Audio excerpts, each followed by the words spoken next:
आइए खोले मेरे साथ यूहन्ना अध्याय 14 को।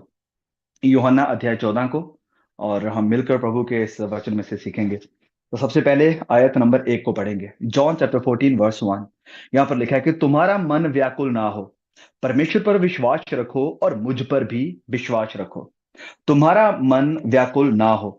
इंग्लिश में लिखा है do not let your hearts be troubled.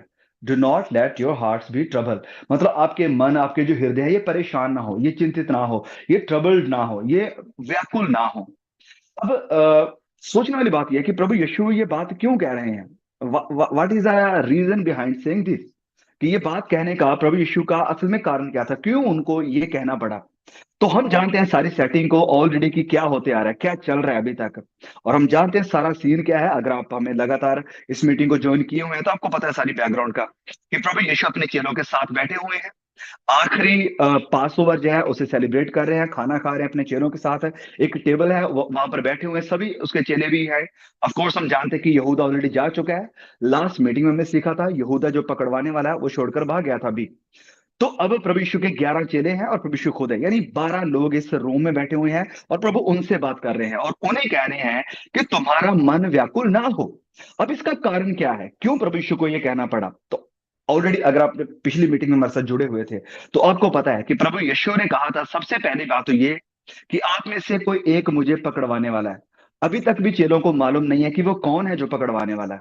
Of course प्रभु यीशु ने हिंट दे दिया था यूहन्ना को कि जिसे मैं खाना दूंगा वो पकड़वाएगा, लेकिन हमने पढ़ा था कि बाकी चेलों को ये लगा था कि शायद यूहन्ना, सॉरी, शायद ये जो यहूदा है वो कुछ शॉपिंग करने के लिए गया है या फिर गरीबों के लिए कुछ बांटने को गया है, इसलिए प्रभु ने उसे भेजा। उन्हें भी अभी तक मालूम नहीं है कि यहूदा जो है वो पकड़वाने वाला है। तो पहली बात तो परमेश्वर ने कही है कि तुम में से एक मुझे पकड़वाएगा। फिर प्रभु यीशु मसीह ने कहा है कि आप इसे पतरस को कि तू मेरा 3 बार इनकार करेगा।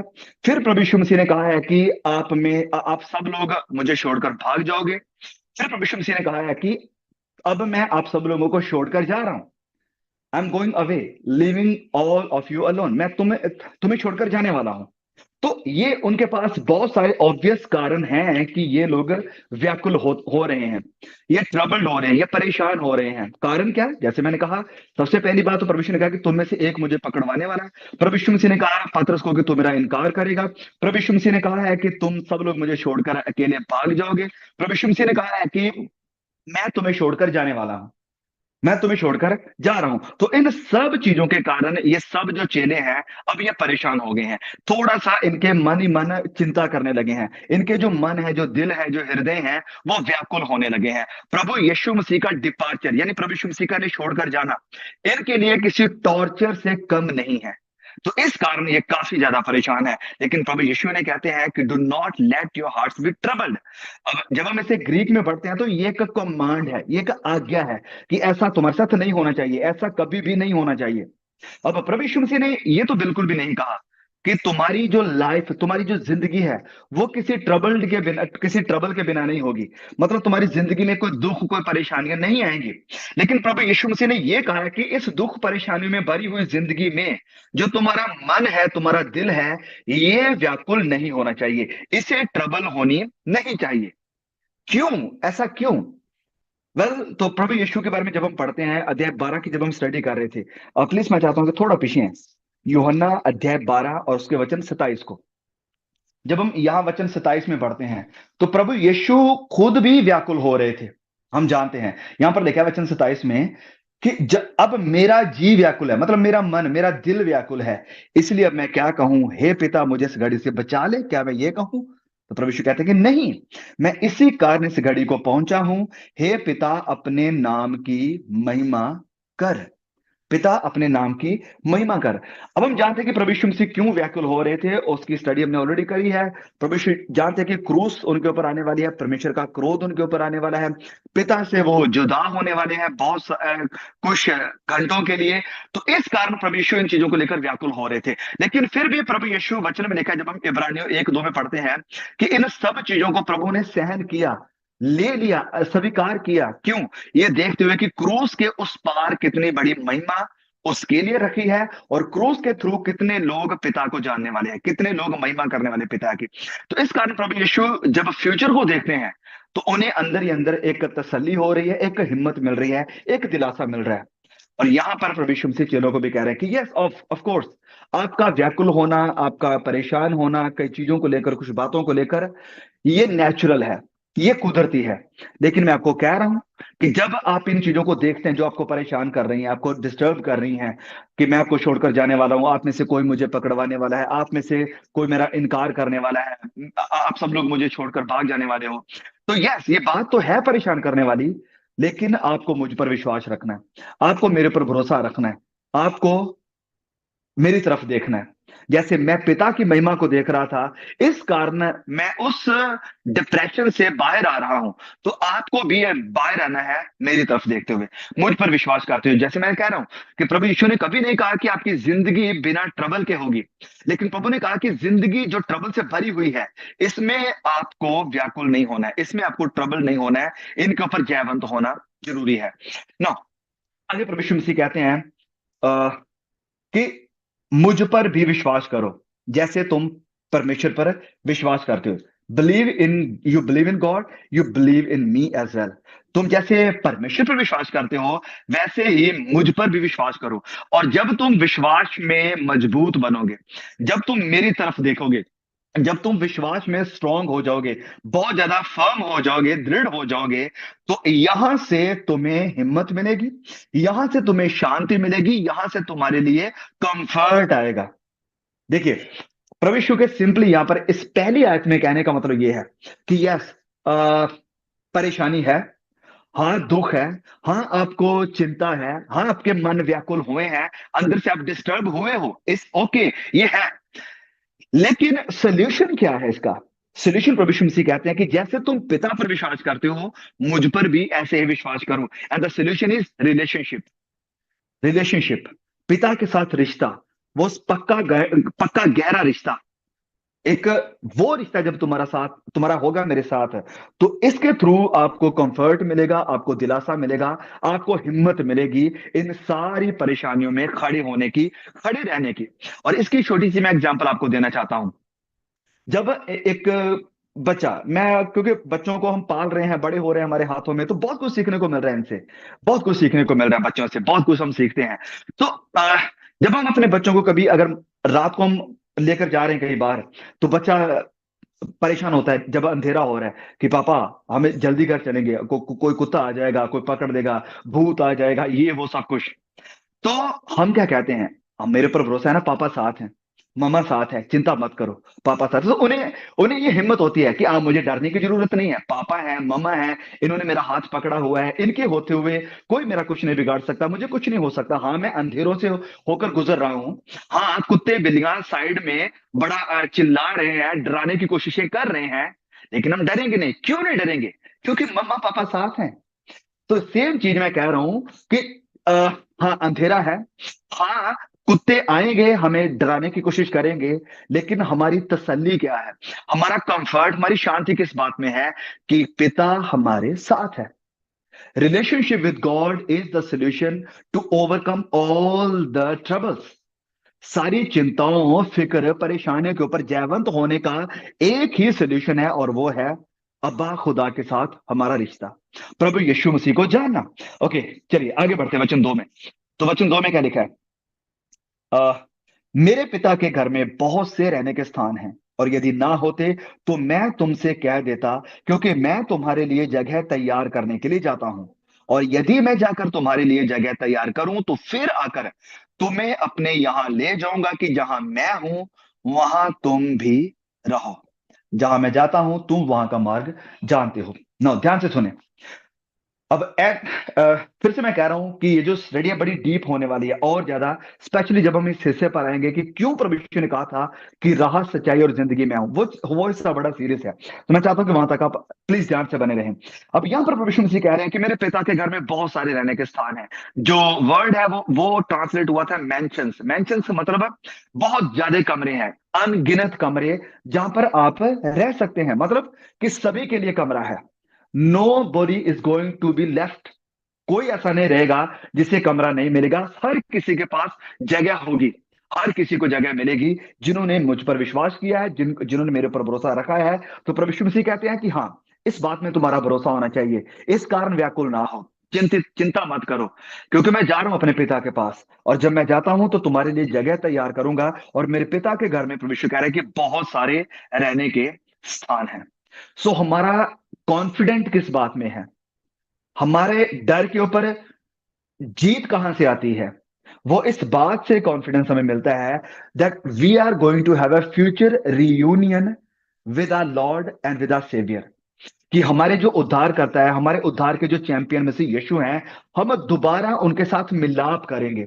और ये जो फ्यूचर रियूनियन है, दोबारा से जो हमारा मिलाप होगा, ये एक रीजन है हमारे कंफर्ट का, हमारी हिम्मत का, हमारी दिलेरी का, ताकि हम इन सब चीजों को अपनी जिंदगी में जिससे होकर गुजर रहे हैं, जो परेशानी से होकर गुजर रहे हैं, इन्हें सह सकें। ये चीज बड़ी जरूरी थी चेलों को बताना, कि चेले जिन चीजों का सामना करने वाले हैं, उन्हें ये हिम्मत चाहिए थी कि उनके लिए होप क्या है, उनके लिए उम्मीद क्या है। तो उम्मीद उनके लिए ये है कि मैं यस तुम्हें छोड़कर जा रहा हूं, लेकिन हमारी रियूनियन होगी, हम दोबारा मिलेंगे, हमारा दोबारा मिलाप होगा। और कहां पर होगा? परमेश्वर की उपस्थिति में, पिता के घर में। अब वचन 3 में परमेश्वर मसीह क्या कहते हैं? और यदि मैं जाकर तुम्हारे लिए जगह तैयार करूं, I go to prepare a place for you, मैं जाऊंगा और तुम्हारे लिए जाकर जगह तैयार करूंगा। अब जगह तैयार किसके लिए करी जाती है? वेल, जिससे हम प्यार करते हैं। जैसे फॉर एग्जाम्पल, अगर कोई लड़का शादी के लिए जा रहा है किसी लड़की को लेने, तो इससे पहले कि वो लड़की को लेकर आए अपनी अपनी दुल्हन बनाकर अपने घर में, तो वो पहले घर तैयार करता है, रूम तैयार करता है, सारी तैयारी करता है। उसके लिए जगह तैयार होती है जिससे हम प्यार करते हैं। फिर हो सकता है कोई बच्चा एक्सपेक्ट हम कर रहे हैं, मुझे पता है जब हमारे बच्चे होने वाले थे, तो घर में पूरी तैयारी होती थी कि हाँ छोटा नन्हा बालक घर में आ रहा है, तो उसके लिए तैयारी की जाती, रूम तैयार किया जाता था। सो तैयारी तैयारी होती थी। तो इसी तरह मैं कह रहा हूं कि प्रभु यीशु भी कह रहे कि जब जब वो कह रहे कि मैं जाता हूं तुम्हारे लिए जगह तैयार करता हूं, तो वो अपनी दुल्हन के लिए, अपने बच्चों के लिए जगह तैयार करने के लिए जा रहे हैं। तो ये दिखाता है प्रभु यीशु मसीह के प्यार को, प्रभु यीशु मसीह के प्यार को ये जाहिर करता है। मैं आपको बताना चाहता हूं, एक स्कॉटिश नॉवेलिस्ट थे जिनका नाम था जेम्स बैरी। जेम्स बैरी नाम के एक स्कॉट के नॉवेलिस्ट थे, नॉवल लिखने वाले थे, और उनके काफी मशहूर नॉवल भी हैं। उनमें से एक बड़ा मशहूर है पीटर पैन। हो सकता है आप में से कई लोगों ने उसका नाम सुना भी हो। उसके ऊपर एनिमेशन फिल्में भी बनी है और रियल फिल्में भी बनाई है हॉलीवुड वालों ने। पीटर पैन नाम से एक ऐसा कैरेक्टर था, वो लिखने वाले यही थे, स्कॉटिश जो नॉवलिस्ट है जेम्स बैरी। ये लिखते हैं अपने बहुत सारी नॉवलों में से एक नॉवल में अपनी मां के बारे में। उनकी जो मां थी, उसकी जिंदगी बड़ी स्ट्रगल से भरी हुई, बड़े संघर्षों से भरी हुई, क्योंकि इनके पिता की डेथ हो गई थी। तो इसका जो बड़ा भाई था उसको भी मरते हुए इसने अपनी आंखों से देखा था। तो ये अकेला अपनी मां के हाथों में पला और बड़ा था, तो अपनी मां की स्ट्रगल इसने देखी थी। और ये अपनी एक किताब में कहते हैं कि मेरी जो मां थी वो वचनों को बड़ा पढ़ने वाली थी, और ये जो चैप्टर है यूहन्ना 14, ये उसका फेवरेट था। कोई दिन ऐसा नहीं जाता था जिस दिन उसने ये चैप्टर 14 निकालकर इसे पढ़ा नहीं था।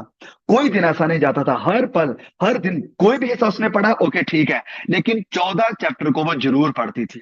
इतना पढ़ती थी, वो बताते हैं कि जब भी कभी वैसे अपनी बाइबल को लेती थी और उसे खोलती थी, तो यही हिस्सा निकलकर सामने आता था, क्योंकि इतना फोल्ड हो चुका है, इतना फोल्ड हो चुका था कि यही हिस्सा उनके सामने आता था। क्यों? वो बताते हैं कि जब वो बूढ़ी भी हो चुकी थी और वो पढ़ नहीं सकती थी, क्योंकि उसकी आंखें कमजोर हो चुकी थी, तो वो क्या करती थी? बाइबल को उठाती थी, इस हिस्से को खोलकर इसे चूमा करती थी, इसे किस किया करती थी। ये उसका बाइबल का फेवरेट हिस्सा था, ये फेवरेट हिस्सा था। और मैं मानता हूं कि होना भी चाहिए, ये होना भी चाहिए। क्यों?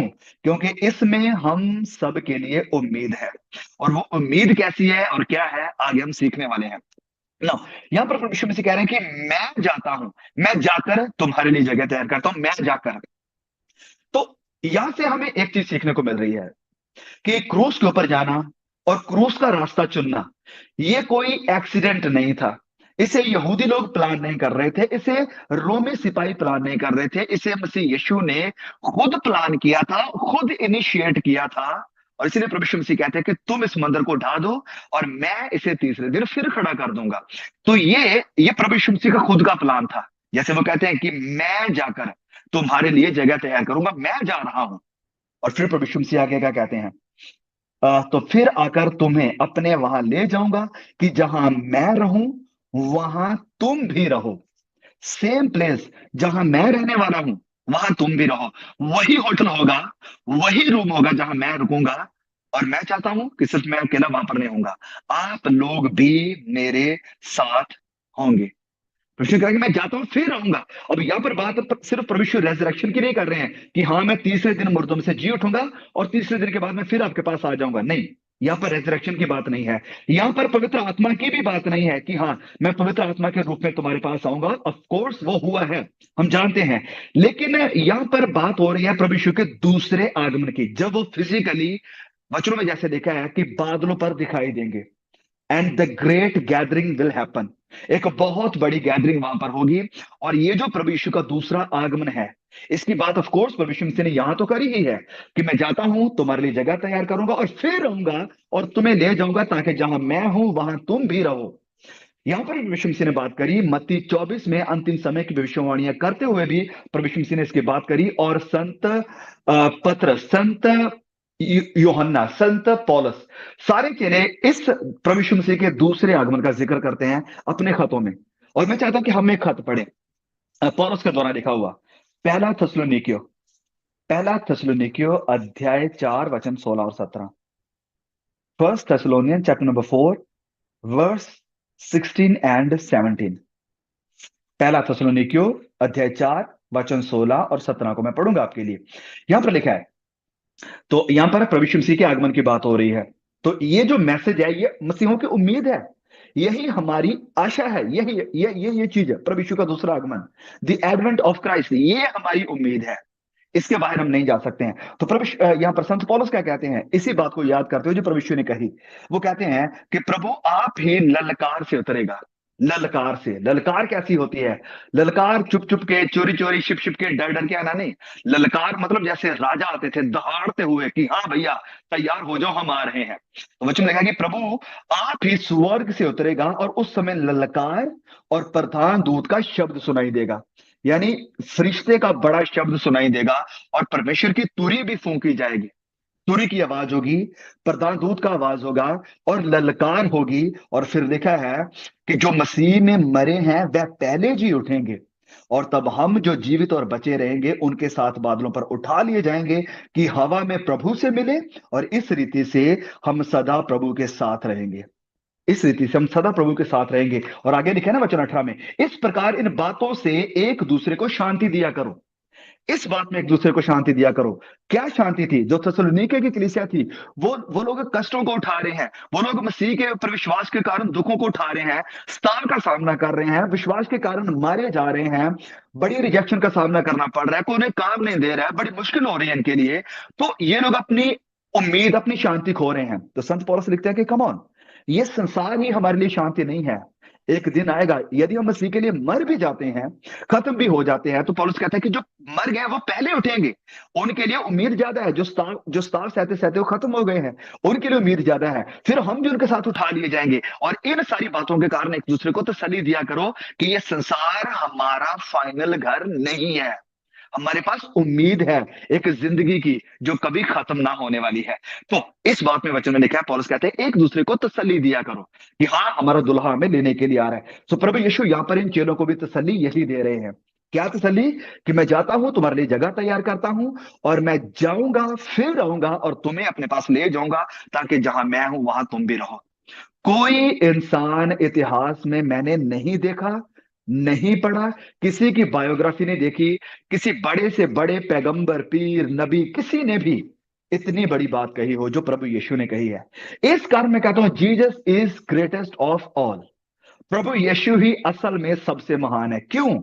इन बातों के कारण, इन्हीं बातों के कारण, जो वायदे प्रभु यीशु ने किए हैं, जो प्रोमिसेस हमारे लिए हैं।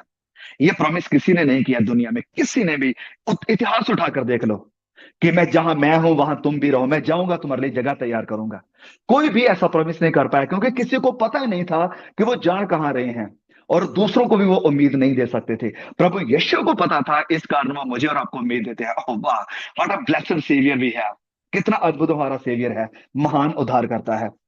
ओके, आगे लिखा है, वचन 5 से आ जाइए। वचन 5 में, तो थोमा ने उससे कहा कि हे प्रभु, हम नहीं जानते कि तू कहां जा रहा है, तो मार्ग कैसे जानेंगे? तो थॉमस का ये जो सवाल है, ये मैं कहूंगा कि बड़ा ही एक इनोसेंट सवाल है, एक बच्चों जैसा सवाल है और बिल्कुल सही सवाल भी है, क्योंकि अभी तक पवित्र आत्मा नहीं आया है। अभी तक इन्होंने इनके ऊपर पवित्र आत्मा नहीं उतरा है। वो पेंतेकुस्त का दिन अभी आने वाला है, लेकिन ये लोग अभी भी संसारिक नजरिया से ही सोच रहे हैं। आत्मिक आज तो हम बाइबल को पढ़ते हैं, हम स्टोरी को शुरुआत से लेकर एंड तक जानते हैं, क्योंकि हमने प्रकाशित वाक्य को भी पढ़ा है, तो हम समझ सकते हैं ऑलरेडी इन सारी बातों को। लेकिन चेलों को ये बात अभी तक मालूम नहीं थी। अभी तक उन्हें ये बात मालूम नहीं है कि प्रभु यीशु जब कह रहे हैं कि जहां मैं हूं वहां तुम भी रहो, जहां मैं रहूंगा वहां तुम भी रहो, इसका सबका मतलब क्या है? ओके, इससे पहले कि मैं थॉमस की बात पर आऊं, मैं थोड़ा सा पीछे और आना चाहता हूं, और मैं चाहता हूं कि हम इस बात पर थोड़ा सोचें। प्रभु यीशु ने ये बात कही कि जहां मैं हूं वहां तुम भी रहो। इसका मतलब ये है कि पूरे इस चैप्टर नंबर 14, 15 और 16 में, जहां प्रभु यीशु मसीह आने अपने जाने की बात कर रहे हैं, अंतिम समय की बात कर रहे हैं, प्रभु यीशु ने कहीं भी स्वर्ग का जिक्र नहीं किया। स्वर्ग का जिक्र हमें देखने को नहीं मिलता। इसका मतलब क्या? इसका मतलब है, जब इस वर्ड पर ध्यान दें जिसको मैं खींच रहा हूं, कि जहां मैं हूं वहां तुम भी रहो।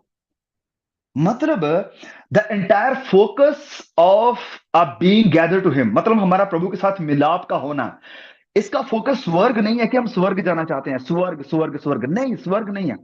हालांकि स्वर्ग वो जगह है जहां परमेश्वर रहता है, और वचन कहता है कि इस धरती उसके पांव रखने की जगह है, सर पर वो उसका सिंहासन है, वहां पर वो बैठता है। लेकिन वो हमारा फाइनल डेस्टिनेशन नहीं है, और वो हमारी उम्मीद नहीं है कि हमें स्वर्ग जाना है। नहीं, जो लोग सिर्फ स्वर्ग को लेकर बैठे हुए हैं, उन लोगों ने सुसमाचार को अभी तक समझा ही नहीं है, और ना ही प्रभु यीशु मसीह के मैसेज को समझा है। वो अभी भी इन चेलों के जैसे हैं जिनके ऊपर अभी तक आत्मा नहीं उतरा है। तो हमारा असल फोकस है प्रभु यीशु के साथ दोबारा यूनाइट होना, दोबारा उसके साथ मिलाप होना। सोने की सड़कें, इसका भी, ये भी हमारी उम्मीद नहीं है। हमें बड़े बड़े क्राउन मिलेंगे, ये भी हमारी उम्मीद नहीं है। अगर आपने प्रकाशित वाक्य अध्याय 15 की, जो हमारा लास्ट एपिसोड अपलोड किया था, अगर आपने उसे सुना है ध्यान से, तो आपको पता होगा कि वहां पर ये सारी चीजें हमें क्लियर हुई हैं। तो सोने की सड़कें, वो मुकुट मिलेगा, वहां पर स्वर्गदूत होंगे, हेवन हेवन हेवन नहीं, वो सारी चीजें बेकार हैं। वो सारी चीजें उजाड़ हैं, विल्डरनेस है, अगर वहां पर यीशु नहीं है। Heaven is heaven because Jesus is there. स्वर्ग स्वर्ग है क्योंकि प्रभु यीशु वहां है, और अगर प्रभु यीशु वहां पर नहीं है तो वो स्वर्ग भी हमारे लिए कुछ नहीं है। तो प्रभु यीशु, इसलिए वो मैं कह रहा हूं, प्रभु यीशु ने कहा कि जहां मैं हूं वहां तुम रहो, जहां मैं रहूंगा। तो जहां प्रभु यीशु रहेंगे वो जगह स्वर्ग है। तो हमारा टारगेट, हमारा फोकस, हमारा ध्यान ये बात नहीं कि स्वर्ग जाना है। हमारा टारगेट, हमारा असल जो टिकट है, डेस्टिनेशन है, वो है कि हमें यीशु मसीह से मिलना है। हम यीशु के साथ रहेंगे, उसके पास रहेंगे। और इस बात को ध्यान से सुने, पवित्र आत्मा हमें उस जगह के लिए तैयार कर रहा है। Yes, the holy spirit is preparing us. पवित्र आत्मा हमें उस जगह के लिए तैयार कर रहा है जो प्रभु यीशु हमारे उद्धारकर्ता ने हमारे लिए तैयार करी है। जो प्रभु यीशु हमारे उद्धारकर्ता ने तैयार करी है, और वो है पिता की उपस्थिति, कि हम उसके साथ मिलाप करेंगे दोबारा से जाकर। तो यहां पर ये जो चेला है, वो कह रहा है कि प्रभु प्लीज हमें बता, मुझे नहीं पता कि तू कहां जा रहा है, सो हमें पता तो चले कि क्या है। प्रभु यीशु मसीह ने कहा, वचन आगे 5 और 6 में, यीशु ने उससे कहा कि मार्ग और सत्य और जीवन मैं ही हूं, बिना मेरे द्वारा कोई पिता के पास नहीं पहुंच सकता। अब ये बहुत ध्यान से सुनने वाली चीज है। अब मैं चाहता हूं आपकी थोड़ी सी टेंशन यहां रखें, बिना अडवाइडेड टेंशन के साथ इसे सुनना, क्योंकि बहुत कुछ है जो यहां पर चल रहा है। तो प्रभु यीशु मसीह कह रहे हैं कि ओके, तू जानना चाहता है कि कहाँ जाना है, कैसे जाएगा, तो मैं तुम्हें बताता हूं मार्ग कहाँ जाने के। वो कहता है मैं बताता हूं कि रास्ता भी मैं हूं, सच्चाई भी मैं हूं, और जिंदगी भी मैं हूं। प्रभु यीशु ने सिर्फ हमें रास्ता दिखाया ही नहीं, उसने कहा रास्ता मैं हूं।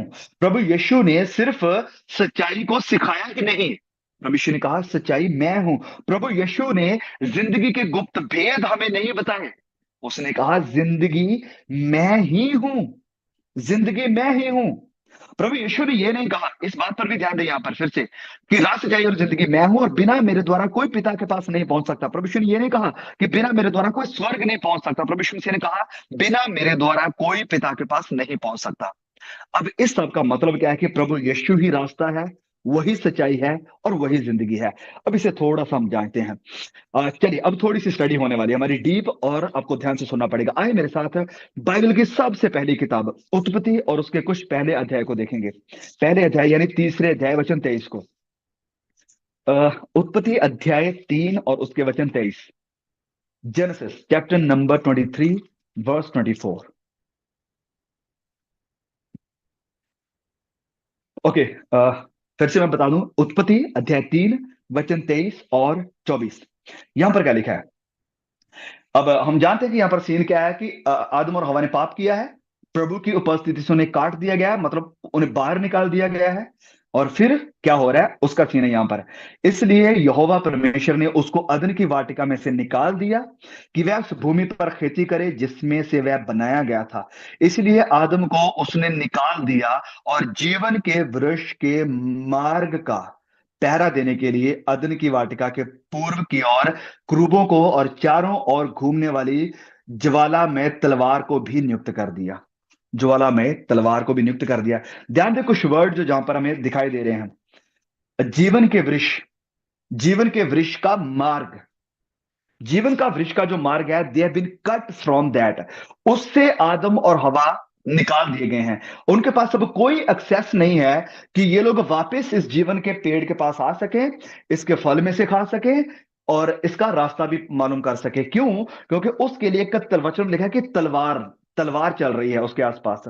और यही तलवार, मैं आपको थोड़ा सा बता दूं, प्रभु यीशु मसीह के ऊपर चलने वाली थी, ताकि हमारे लिए जीवन के वृक्ष में जाने का, जीवन के वृक्ष में से खाने का जो मार्ग है, रास्ता है, वो खुल सके, तैयार हो सके।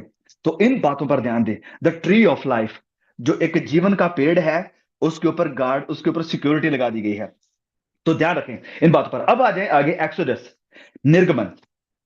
निर्गमन बाइबल की दूसरी किताब और उसके अध्याय 40 वचन 35 को पढ़ेंगे। निर्गमन अध्याय 40 वचन 35। Okay okay okay. तो प्लीज इन दो तीन बातें हैं जो इसके विषय में हमने सीखनी है और बड़ी जरूरी है ये। 40 वचन 35 में यहां पर क्या लिखा है? और ओके, वचन 34 से मैं पढ़ूंगा। तब बादल मिलाप वाले तंबू पर छा गया। और बादल हम क्या जानते हैं, आगे में पता चल जाएगा। बादल मिलाप वाले तंबू पर छा गया और यहोवा का तेज निवास स्थान से भर गया। महिमा, प्रभु यीशु परमेश्वर की महिमा से यह भर गया था तंबू। और 35 में क्या लिखा है? और बादल मिलाप वाले तंबू पर ठहर गया और यहोवा का तेज निवास स्थान से भर गया, इस कारण मूसा उसमें प्रवेश ना कर सका। मूसा उसमें प्रवेश ना कर सका। पहला हिस्सा हमने देखा कि आदम और हवा इस जीवन के पेड़ में से, जो जो ट्री ऑफ लाइफ है, उसको उसके उसमें एंटर नहीं कर सकते। अब यहां पर जो मूसा है, ये परमेश्वर की जो महिमा उतरी है तंबू पर, ये उसमें प्रवेश नहीं कर पा रहा है। ध्यान दें इन बातों पर जो मैं सिखाने की कोशिश कर रहा हूं। आदम और हवा जीवन के पेड़ पर, पेड़ पेड़ से नहीं खा सकते। मूसा परमेश्वर की महिमा में जा नहीं सकता। और तीसरी बात खोले मेरे साथ, इब्रानियों 3 का 18 में। इब्रानियों 3:18। Hebrews, Hebrews chapter number 3 verse number 18। Okay, लिखा है यहां पर, प्लीज निकाल अपनी बाइबल को। इब्रानियों 3 वचन 18। और उसने, और उसने किन से शपथ खाई कि तुम मेरे विश्राम में प्रवेश करने ना पाओगे? क्या केवल उनसे नहीं जिन्होंने आज्ञा ना मानी? हम जानते हैं कि यहां पर बात हो रही है इजरायलियों की, कि इन लोगों ने परमेश्वर की बात नहीं मानी, रास्ते में इन्होंने वचनों को बिल्कुल भी बात नहीं, आज्ञाकारी नहीं करी, अपनी मनमर्जियां करी और परमेश्वर के अधीन होकर उसकी महिमा में नहीं चले। तो इस कारण उन्हें श्राप क्या मिला कि परमेश्वर के विश्राम में ये लोग प्रवेश नहीं कर पाए। हाँ, परमेश्वर का विश्राम, the rest of God, eternal rest, सदा का आराम, सदा का विश्राम, इसमें ये इजरायली लोग प्रवेश नहीं कर पाए थे। और ये मेरे और आपके लिए, हम विश्वासियों के लिए एक तस्वीर है उस आराम की, उस आराम की जिसमें हम प्रवेश करने वाले हैं जब मसीह यीशु में लेने के लिए आ रहे हैं। तो तीन चीजें हमने यहां पर देखी हैं। इन तीनों पर मैं फिर से आपको रिव्यू करता हूं। सबसे पहले आदम और हवा ये प्रवेश नहीं कर पा रहे हैं उस जीवन के पेड़ तक। मूसा प्रवेश नहीं कर पा रहे हैं परमेश्वर की महिमा में। और अविश्वासी प्रवेश नहीं कर पाएंगे परमेश्वर के सदा के आराम से। तो ये जो तीनों चीजें, दीज थ्री थिंग्स रिप्रेजेंट, सबसे पहले परमेश्वर की उपस्थिति। दूसरी बात है परमेश्वर की महिमा, परमेश्वर की उपस्थिति, यानी वो जो जीवन का पेड़ है वो मसीह यीशु है। सो प्रभु यीशु की महिमा, प्रभु यीशु जो जीवन का पेड़ है, और तीसरी बात है प्रभु यीशु का आराम, द इटर्नल रेस्ट जो हमें मिलने वाली है, अनंत विश्राम जो प्रभु यीशु मसीह के थ्रू मिलने वाला। तो ये तीनों चीजें उस चीज को रिप्रेजेंट कर रही हैं। मैं चाहता हूं कि हम खोले मेरे साथ यूहन्ना 10 को। यूहन्ना अध्याय 10। यूहन्ना अध्याय 10 वचन 1 से मैं आपको लेकर जाऊंगा। यूहन्ना 10:1।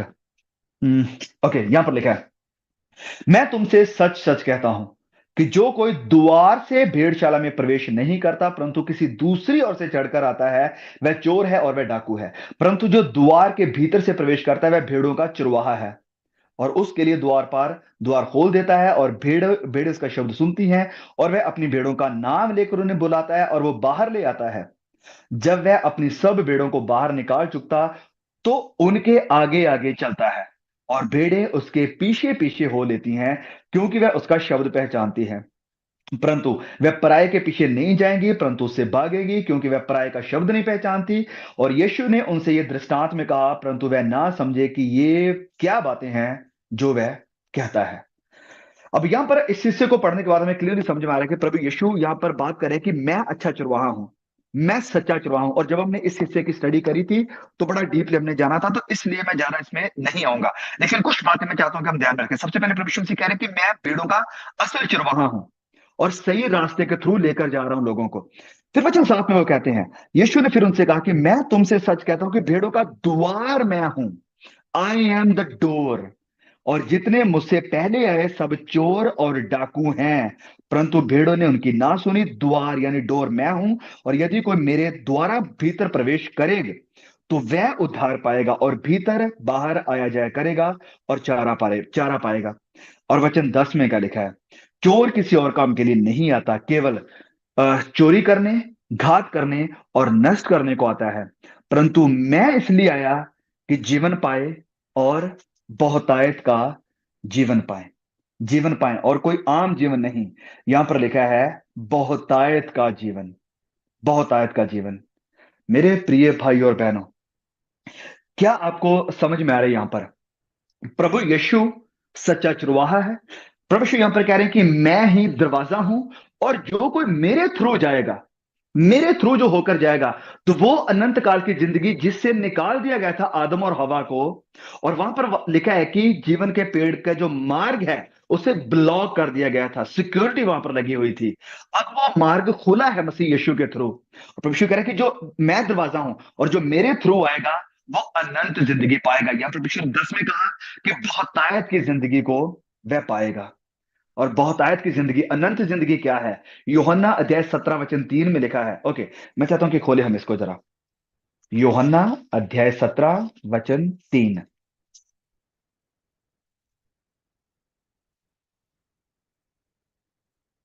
जॉन 17:3।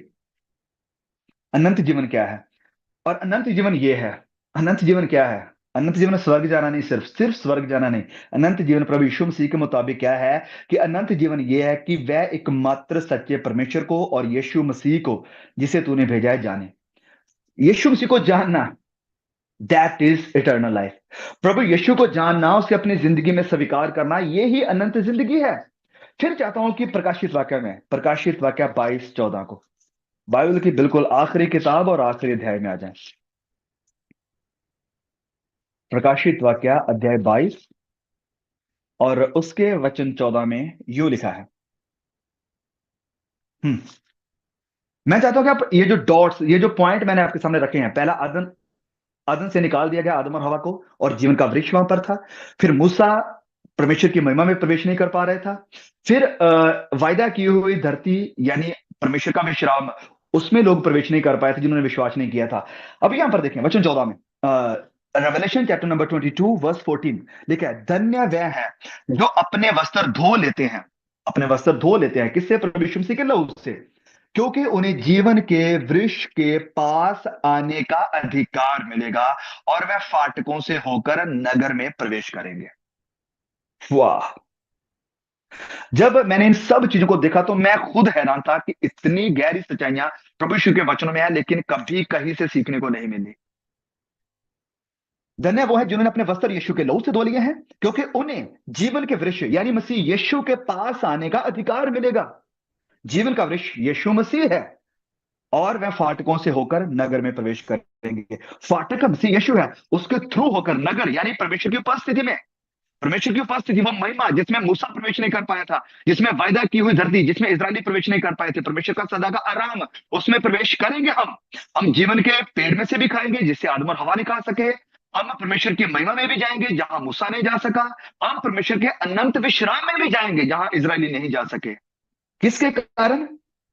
आह, मसीह यीशु के कारण, मसीह यीशु के कारण। इसीलिए प्रभु यीशु मसीह ने कहा, I am the way, I am the truth, I am the life. रास्ता मैं ही हूं, सच्चाई मैं ही हूं, और अनंत जिंदगी मैं ही हूं। क्योंकि यूहन्ना 17:3 में लिखा है कि यीशु को जानना ही अनंत जिंदगी है।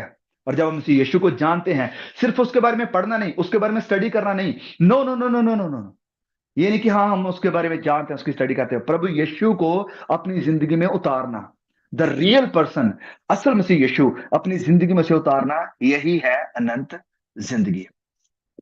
यूहन्ना 14 का 6। प्रभु यीशु ने आगे से मैं चाहता हूं कि जब भी आप इस वचन को कहीं से सुने या पढ़ें, इस बात को कभी ना बोलें। प्रभु यीशु ने कहा कि राह, सच्चाई और जिंदगी मैं हूं। इसका मतलब it is all about getting back to what we had lost. वापस उसी जगह जाना जो हमने खो दिया था, आदम के थ्रू, आदम के पाप के द्वारा, उस बुराई के द्वारा। उस जीवन के पेड़ में से खाना, परमेश्वर की महिमा में, उसकी उपस्थिति में प्रवेश करना, और अनंत विश्राम यानी सदा का जो आराम है उसमें प्रवेश करना। ओके, फिर आगे लिखा है, प्रभु यीशु मसीह कहते हैं, और बिना मेरे द्वारा कोई पिता के पास नहीं जा सकता। बिना मेरे द्वारा, no one can go to the father except through me. बिना मेरे द्वारा। अब क्यों प्रभु यीशु ही, क्यों सिर्फ उसी के द्वारा, क्यों? Why only Jesus? किसी और के द्वारा क्यों नहीं? वेल, क्योंकि प्रभु यीशु ही अकेले वो है जिन्होंने इस चीज को पॉसिबल किया है। मैं फिर से चैलेंज कर रहा हूं, ये जो चीजें अभी हमने सीखी हैं, इतिहास को उठाकर देख लीजिए, इंसान के इतिहास को, और सब महान शख्सियतों को पढ़कर देखें, सबकी जिंदगी की स्टडी करें, सबने क्या सिखाया उन चीजों को पढ़ मैंने सभी को तो नहीं पढ़ा, लेकिन जो मशहूर है, मेन है, उनको मैंने पढ़ा हुआ है। कहीं भी मुझे ये चीजें नहीं देखने को मिली जो मसीह यीशु में देखने को मिली। और ये चीजें हिस्टोरिकल है, ये फैक्चुअल है, ये कोई मिथोलॉजी नहीं, ये कोई मनगढ़ंत घटनाएं नहीं है, ये कोई काल्पनिक काल्पनिक घटनाएं नहीं है, नहीं नहीं नहीं नहीं, नहीं। ये रियलिटी है, ये हिस्टोरिकल है, हिस्टोरिकल चीजें हैं। तो प्रभु यीशु ही क्यों, मैं कह रहा हूं प्रभु यीशु ही क्यों, क्यों सिर्फ यीशु के द्वारा ही हम पिता से मिलाप कर सकते हैं? मैं चाहता हूं कि खोले मेरे साथ प्रकाशित वाक्य 5, प्रकाशित वाक्य अध्याय 5। ओके, प्रकाशित वाक्य 5 वचन 3 से मैं पढ़ूंगा।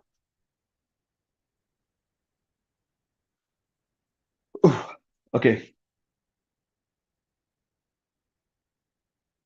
वचन 2 से मैं पढ़ूंगा, ठीक है। वचन 2 में लिखा है, फिर मैंने एक बलवंत स्वर्गदूत को देखा जो ऊंचे शब्द से यह प्रचार करता था कि इस पुस्तक को खोलने और उसकी मोहरें तोड़ने के योग्य कौन है? परंतु ना तो कोई स्वर्ग में, ना पृथ्वी पर, ना पृथ्वी के नीचे कोई उस पुस्तक को खोलने या उस पर दृष्टि डालने के योग्य निकला। उसको खोलने की बात तो दूर, कोई उसके ऊपर नजर भी नहीं उठा सकता था, उसे देखने तक भी कोई इतना योग्य नहीं था कि उसे देख भी सके। वचन 4 में लिखा है, यूहन्ना कहता है, मैं फूट फूट कर रोने लगा, क्योंकि उस पुस्तक के खोलने या उस पर दृष्टि डालने के योग्य लायक कोई भी नहीं मिला। इस पर उन प्राचीनों में से एक ने मुझसे कहा कि मत रो, डोंट ट्राई। देख, यहूदा के गोत्र का वह सिंह जो जो दाऊद का मूल है, और उस पुस्तक को खोलने और उसकी सातों मोहरों को तोड़ने के लिए जयवंत हुआ है। और यहूदा के गोत्र का शेर, सिंह। अब इस सारे हिस्से का मतलब क्या है, मैं डिटेल में नहीं जाऊंगा, ऑलरेडी प्रकाशित वाक्य 5 का डिटेल स्टडी आपको हमारे चैनल पर मिल जाएगा। लेकिन एक चीज जो हमें क्लियरली यहाँ पर देखने को मिल रही है वो ये है कि एक किताब है जिसको खोलने की तो दूर की बात रही, उसकी तरफ कोई देख भी नहीं सकता है, कोई भी नहीं। ना तो कोई स्वर्ग में, मतलब कोई स्वर्ग दूत भी उसे खोल नहीं सकता है, चाहे वो कितना भी बड़ा क्यों ना हो। ना कोई पृथ्वी पर, चाहे वो कितना भी महान क्यों ना हो, कितना भी क्रांतिकारी क्यों ना हो, कितने अद्भुत कार्य उसने क्यों ना किया हो, धरती पर भी कोई ऐसा इंसान नहीं जो उसे खोल सके। ना कोई धरती के नीचे, कोई शैतान भी उसे खोल नहीं सकता है। तो कौन है? इस चीज को देखकर यूहन्ना रोने लगा कि कोई भी नहीं है। अब्राहम भी नहीं खोल सकता, दाऊद भी नहीं खोल सकता, यशायाह भी नहीं खोल सकता, डैनियल भी नहीं, कोई भी नहीं। कौन करेगा ये? जब जब जब ये यूहन्ना रोने लगा, तो एक प्राचीन ने कहा कि डोंट क्राई, मत रो, चिंता मत कर। एक है यहूदा के गोत्र का वह शेर जो हमारे लिए वध किया गया था, वो जयवंत हुआ है। वो जयवंत हुआ है। वो जयवंत किसके ऊपर हुआ है? पाप के ऊपर, शैतान के ऊपर और मौत के ऊपर। और कोई भी नहीं है इतिहास में, और कोई भी नहीं है। ना तो कोई स्वर्ग में है, ना कोई धरती पर है, ना कोई धरती के नीचे है। जो भी जयवंत हुआ है, पाप के ऊपर, शैतान के ऊपर और मौत के ऊपर, ये यीशु ही है जो जयवंत हुआ है। और इस कारण वही योग्य है कि वो मोरों को खोले, वो उस किताब को खोले, उसके ऊपर नजर भी डाले, उसको खोल भी दे, क्योंकि वही योग्य है। पाप की कुर्बानी करने वाला वही है, पाप के लिए मरने वाला वही है, पिता से मिलाने वाला वही है। इस कारण परमेश्वर से कहते हैं कि मैं ही रास्ता, मैं ही सच्चाई, मैं ही जिंदगी हूं। बिना मेरे द्वारा कोई भी पिता के पास नहीं आ सकता। नो बरी, नो वन। ओके, मैं आपको बताना चाहता हूं प्रियो, ये जो चीज हमने सीखी है, this is the foundation of our Christian faith. सिर्फ प्रभु यीशु का क्रूस के ऊपर जाना ये काफी नहीं है। हाँ, प्रभु यीशु की क्रूस जरूरी है, जो कुर्बानी हुई वो जरूरी है। लेकिन अगर प्रभु यीशु मसीह क्रूस के ऊपर ही रहते, अगर वो सिर्फ कब्र में ही रहते, तो ये कुर्बानी स्वीकार नहीं होनी थी। क्योंकि प्रभु यीशु मसीह मुर्दों में से जी उठे हैं, तो हमारे पास भी उम्मीद है कि हम भी उसके थ्रू मुर्दों में से जी उठेंगे, और जब वो लेने के लिए आएंगे तो उसके साथ जाएंगे। ये हमारा विश्वास है, ये हमारी बुनियाद है, ये हमारे विश्वास की अल्टीमेट बुनियाद है। क्योंकि जो प्रभु यीशु मसीह है, वो सिर्फ एक अच्छे गुरु ही नहीं है कि हाँ वो आप बड़े अच्छे शिक्षक थे, कई लोग उन्हें उन्हें अप्रिशिएट करते हैं कि हाँ प्रभु यीशु अच्छा सिखाते थे, बड़ी अच्छी शिक्षा दी उन्होंने। वो कई लोग कहते हैं कि प्रभु यीशु अच्छे नबी थे। नहीं, वो सिर्फ अच्छे टीचर ही नहीं है, वो सिर्फ अच्छे रब्बी नहीं है, वो सिर्फ अच्छे नबी नहीं है, but he is the ultimate sacrifice. वो कुर्बानी है जो पाप के लिए, पापियों के लिए कुर्बान की जानी जरूरी थी, और प्रभु यीशु मसीह वो है। ये वो मेमना है जो जगत के नींव रखने से पहले ही वध किया गया था, मेरे और आपके उद्धार के लिए, हमारे गुनाहों के लिए। इसी कारण वही रास्ता है, वही सच्चाई है, और बिना उसके द्वारा हो कोई उम्मीद नहीं हमारे पास। आगे क्या लिखा है वचन 7 में? आ, यदि तुमने मुझे जाना होता तो मेरे पिता को भी जानते, और अब उसे जानते हो और उसे देखा भी है। मतलब प्रभु यीशु मसीह कह रहे हैं कि knowing me is knowing father. मुझे जानना, पिता को जानना है। अगर तुम पिता को जानना चाहते हो, मुझे जानो। पिता को देखना चाहते हो तो मुझे देखो। It is all about me. अगर तुम मुझे देख पा रहे हो तो तुम पिता को देख पा रहे हो। क्यों? आगे हम देखने वाले हैं कि प्रभु यीशु मसीह सब कुछ कर रहे हैं पिता की मर्जी के मुताबिक। Jesus is a complete reflection of the father. पिता की कंप्लीट रिफ्लेक्शन जो है वो मसीह यीशु खुद है। और जो जिस चीज को पिता नफरत करते हैं उसे यीशु भी नफरत करते हैं। हम जानते हैं, जब हम यूहन्ना अध्याय 2 की स्टडी कर रहे थे, लोग प्रभु यीशु मसीह के सुसमाचार को बेच रहे थे। यीशु मसीह के नाम से धंधा चल रहा था, और सॉरी, पिता के नाम से, उसके घर के नाम से। और जब प्रभु यीशु ने इसे देखा और क्या कहा कि तुमने मेरे पिता के घर को बिजनेस बना लिया है, बिजनेस मॉडल बना लिया है, पैसे कमाने का जरिया बना लिया है, and I am not going to stand it. मैं इसे बिल्कुल भी सहन नहीं करूंगा, क्योंकि मेरा पिता इससे नफरत करता है, मैं भी इससे नफरत करता हूं। और आज भी जहां कहीं भी बिजनेस बना हुआ है, चर्च या सुसमाचार, ओ ये पिता को पसंद नहीं है, ये यीशु को भी पसंद नहीं है। अब परमेश्वर मसीह ने जब कहा कि अगर तुमने मुझे देखा तो पिता को भी देखा, इसका सिंपली मतलब यह है कि जो पिता है, he doesn't have a body. उसके पास शरीर यानी बॉडी नहीं है जैसे मेरे पास है, क्योंकि वचन कहता है कि परमेश्वर आत्मा है। तो वो बॉडी नहीं है उसके पास। यीशु के पास ही बॉडी है। क्यों? क्योंकि बॉडी इसके लिए तैयार की गई थी। हम वचनों में जानते हैं, इतना समय नहीं कि हर वचन में हम खोल खोल कर जाए, लेकिन वचन में लिखा है कि you you have prepared a body for me, तो कि तूने मेरे लिए एक देह तैयार करी है। तो यीशु के लिए जी देह तैयार करी गई थी, इस कारण हम यीशु को देख सकते हैं, उसे जान सकते थे, उसे छू सकते थे। लेकिन पिता आत्मा है, उसे ना हम देख सकते ना जान सकते। He is a person but he doesn't have a body. Okay, तो आगे क्या लिखा है? इसलिए ये चेला कहता है कि हमें फिलिप्पस कहता है, उसने कहा कि हे प्रभु, पिता को हमें दिखा दे, यही हमारे लिए बहुत है। शो अस द फादर, कि हम अपनी आंखों से उसे देखना चाहते हैं, हम अपनी आंखों से उसे टच करना चाहते हैं, हमें दिखा दे वो। तो जैसे मैंने ऑलरेडी कहा कि पिता के पास बॉडी नहीं है, परमेश्वर वचन में लिखा कि आत्मा है। बॉडी यीशु के लिए तैयार करी गई थी, और इस कारण यीशु को देख सकते थे। प्रभु यीशु मसीह ने कहा कि अगर तुम मुझे देख पा रहे हो, तुम पिता को देख पा रहे हो, because in the we are in the same nature. हमारा जो नेचर, हमारा जो अस्तित्व है, बीइंग है, होंद है, वो सेम है, एक ही है, अलग नहीं है एक दूसरे से। हम एक ही होंद से हैं। आगे वचन 9 में प्रभु यीशु मसीह कहते हैं, तो यीशु ने से कहा कि हे फिलिप्पस, मैं इतने दिन से तुम्हारे साथ हूं, और क्या तुम मुझे नहीं जानता? जिसने मुझे देखा है उसने पिता को देखा है। तू क्यों कहता है कि पिता को हमें दिखा दे? You have seen me, you have seen me, तूने मुझे देखा है। और आगे प्रभु यीशु यहां पर एक बात कह रहे हैं, मैं चाहता हूं इस पर ध्यान दे वचन 9 में, कि मैं इतने दिन से तुम्हारे साथ हूं और क्या तू मुझे नहीं जानता?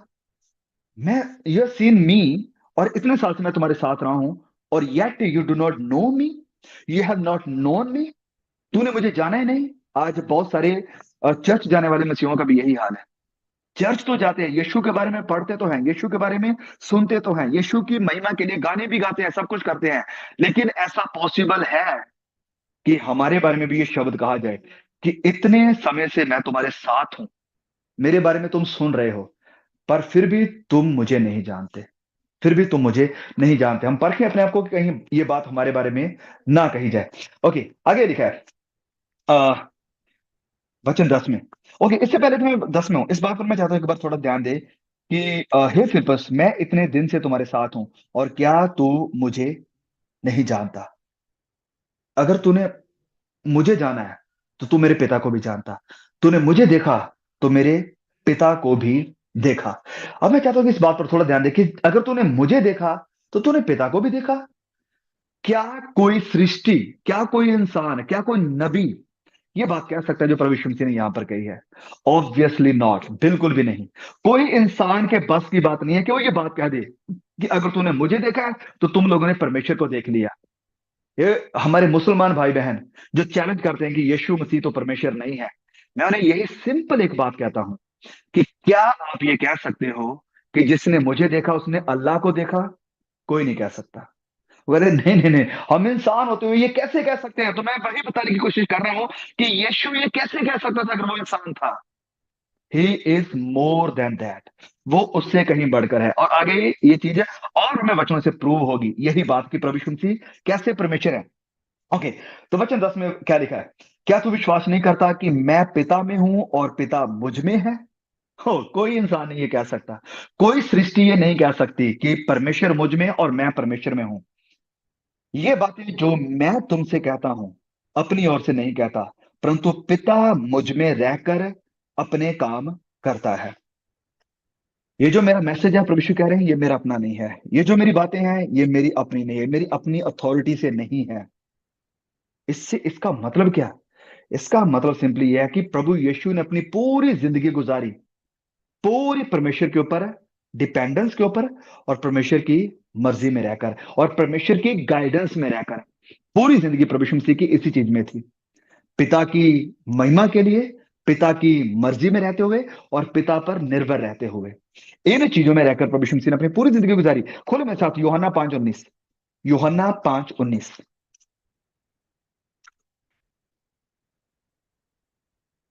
ताकि हमारे लिए ये बात और क्लियर हो जाए और हमें भी इससे सीखने को मिले। यूहन्ना 5:19, इस पर यीशु ने उनसे कहा, मैं तुमसे सच कहता हूं कि पुत्र आपसे कुछ नहीं करता, मतलब मैं अपनी मन मर्जियां नहीं करता है। ओके, मेरा ये देखने को मन कर रहा है तो ठीक है पिता, देख लेता हूं, बाद में माफी मांग लूंगा।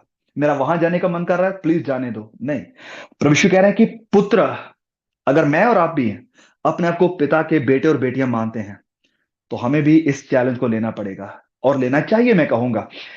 ओके, यीशु कहते हैं कि पुत्र अपने आप से कुछ नहीं कर सकता, केवल वह जो पिता को करते हुए देखता है, क्योंकि जिन जिन कामों को वह करता है उन्हें पुत्र भी उसी रीति से करता है। क्या मैं और आप कह सकते हैं कि जो प्रभु यीशु करता है हम भी वही करते हैं? प्रभु यीशु क्या करते थे? पिता की मर्जी को पूरा। क्या हम कर रहे हैं? एक और एक और अध्याय खोले मेरे साथ, यूहन्ना 8:28। यूहन्ना 8:28। ओके, यूहन्ना 8:28। जॉन 8:28। तब यीशु ने कहा तब यीशु ने कहा कि जब तुम मनुष्य के पुत्र को ऊंचे पर चढ़ाओगे तो जानोगे कि मैं वही हूं, और मैं अपने आप से कुछ नहीं करता, परंतु जैसे मेरे पिता ने मुझे सिखाया वैसे ही ये बातें कहता हूं। जो मेरा पिता कहता है मैं वही कहता हूं। तो फिर से मैं कह रहा हूं, प्रभु यीशु मसीह ने अपनी पूरी जिंदगी गुजारी किस चीज में? पिता की महिमा के लिए, पिता की मर्जी में, और पिता के ऊपर निर्भर रहते हुए। क्या मैं और आप ऐसा कर रहे हैं कि हम अपनी जिंदगी गुजार रहे हैं? सबसे पहली बात, पिता के ऊपर निर्भर करते हुए। दूसरी बात, पिता की महिमा के लिए।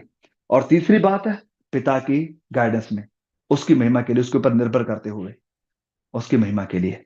Oh we must say the same. हमें भी ऐसा कहने की जरूरत है अगर हम वाकई अपने आप को मसीही कहलाते हैं तो। आगे वचन 11 में लिखा है, आ जाए वापस यूहन्ना अध्याय 14:11 में। मेरा विश्वास करो कि मैं पिता में हूं और पिता मुझ में है, नहीं तो कामों ही के कारण मेरा विश्वास करो। मेरा विश्वास करो, विष्णु कह रहे हैं बिलीव इन मी।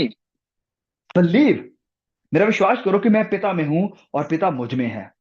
अगर इस सब के कारण नहीं कर सकते तो कामों के कारण करो। जो काम मैं कर रहा हूं, जो काम तुम देख रहे हो, इसके कारण ही विश्वास करो। बिलीव मी, बिलीव, विश्वास करो। तो प्रभु यीशु दो रीजन यहां पर दे रहे हैं उसके ऊपर विश्वास करने के लिए। क्या क्या? सबसे पहले, believe in me because of who I am. जो मैं हूं उस कारण मुझ पर विश्वास करो कि मैं कौन हूं। और फिर मुझ पर विश्वास करो किस कारण? जो काम मैं कर रहा हूं, जो किया है मैंने तुम्हारे लिए, और जो मैं करने वाला हूं, उस सब के कारण मुझ पर विश्वास करो। और यूहन्ना के द्वारा लिखा गया आखिरी किताब प्रकाशित वाक्य, उसके अध्याय 1 की जब हमने स्टडी करी थी, उसमें मैंने सिखाया था। और कई बार एक दो जगह चर्च में जाकर, मुझे याद है जब हम लखनऊ गए थे मीटिंग में, वहां पर मैंने ये मैसेज दिया था कि यीशु महिमा के योग्य क्यों है। पहला कारण कि वो कौन है, दूसरा कारण कि उसने क्या किया है हमारे लिए। और सेम चीज प्रभु यीशु यहां पर भी कह रहे हैं कि मेरा विश्वास करो कि मैं कौन हूं, और दूसरा मेरे कामों के कारण जो तुम देख पा रहे हो। आगे आ जाए वचन 12 में।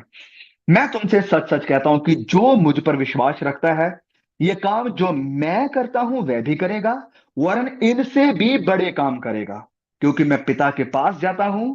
और जो कुछ तुम मेरे नाम से मांगोगे वही मैं करूंगा, कि पुत्र के द्वारा पिता की महिमा हो। और यदि तुम मुझसे मेरे नाम से कुछ मांगोगे तो मैं उससे करूंगा। अद्भुत, अमेजिंग। ये हिस्सा बड़ा मेरा फेवरेट है, बड़ा पसंदीदा है, क्योंकि बहुत सारी चीजें यहां पर। प्लीज देखें दोबारा।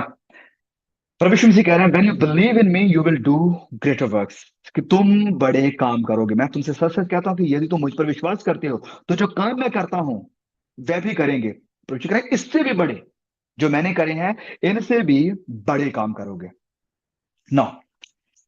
प्रभु यीशु ने जब ये कहा कि मुझसे भी बड़े काम करोगे, तो इसका मतलब क्या है?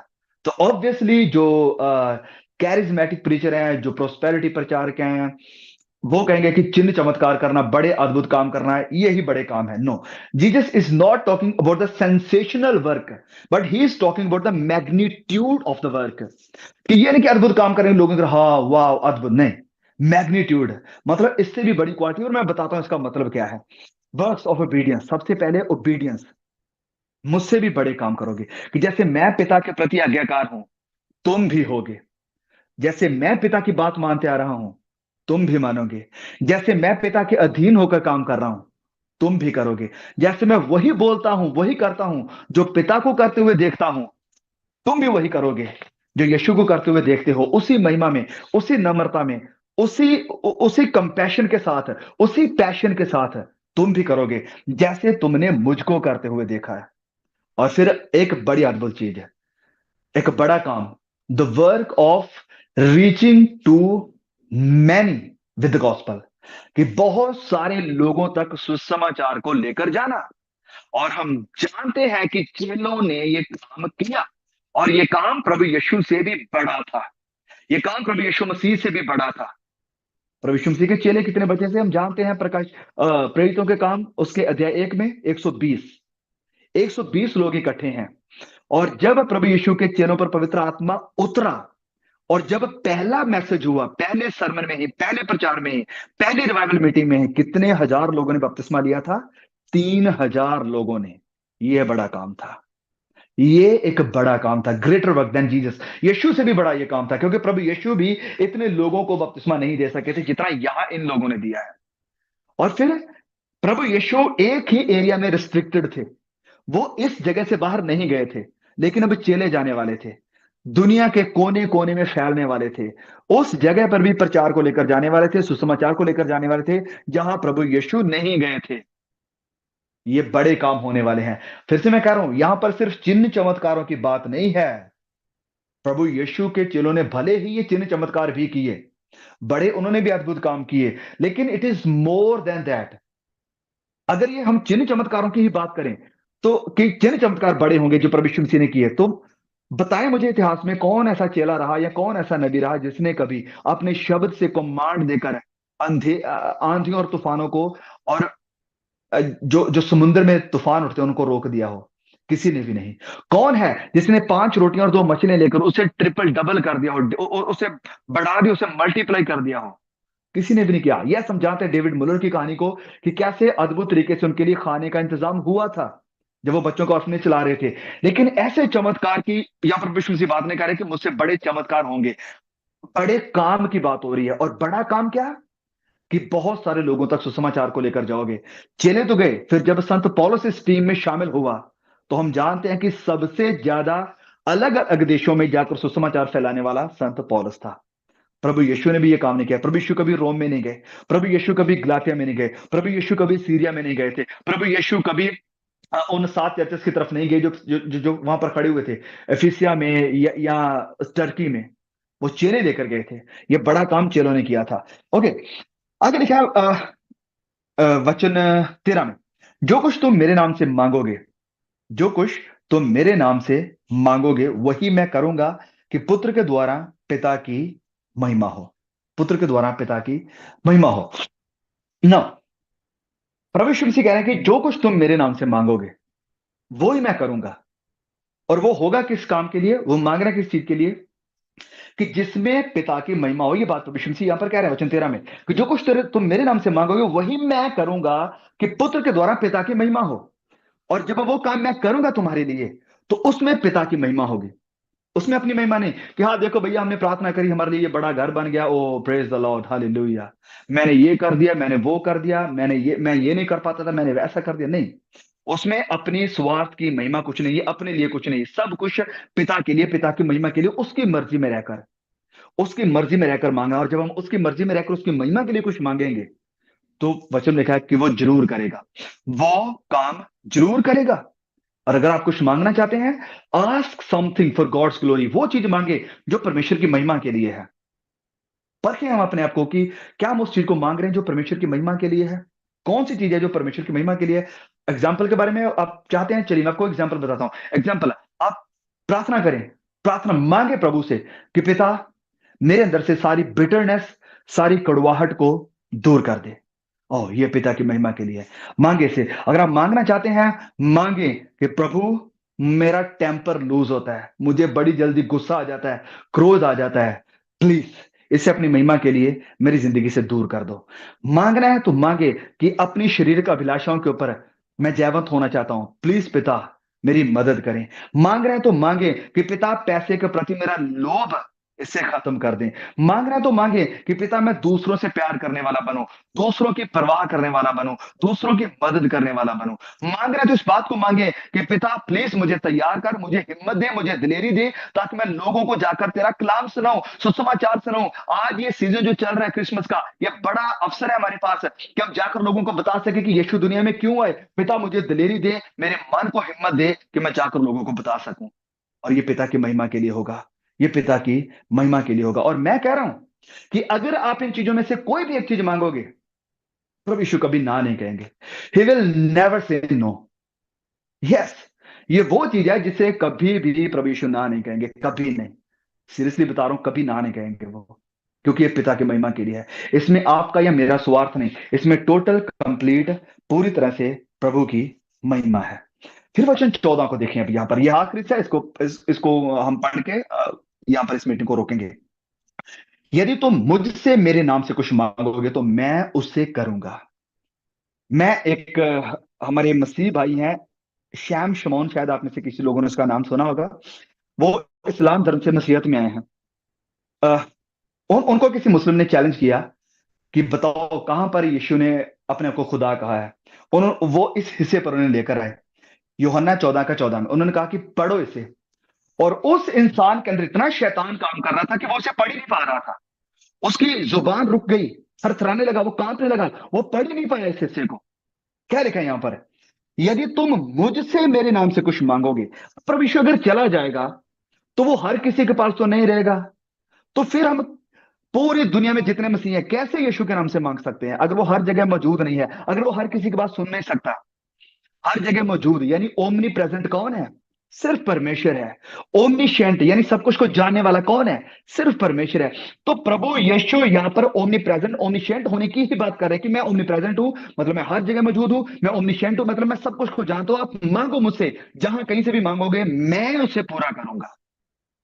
परमेश्वर के अलावा, खुदा के अलावा कौन ये कर सकता है जो बात प्रभु यीशु यहाँ पर कह रहे हैं कि तुम मुझसे मांगोगे मेरे नाम से और मैं उसे करूंगा। हाँ, हम अगर कोई मुझसे कहे कि भैया हमारे लिए प्रार्थना करना, तो बिल्कुल हम प्रार्थना कर सकते हैं किसी के लिए। लेकिन हम मांगेंगे किससे? क्या मैं कह दूंगा कि हाँ तुम मुझसे मांगो, मैं तुम्हारे लिए करूंगा? नहीं, मैं कौन कर सकता हूं? कोई भी नहीं कर सकता हूं। कौन कर सकता है? सिर्फ परमेश्वर कर सकता है। अगर परमेश्वर कर सकता है तो इसका मतलब जो बात प्रभु यीशु मसीह ने यहां पर कही, वो परमेश्वर ही कर रहे थे। ये बात प्रभु यीशु नहीं वरन परमेश्वर ही कर रहे थे। यस, अरे जो कुछ तुम मेरे नाम से मांगोगे मैं उसे करूंगा, मैं उसे करूंगा। आइए प्रियो,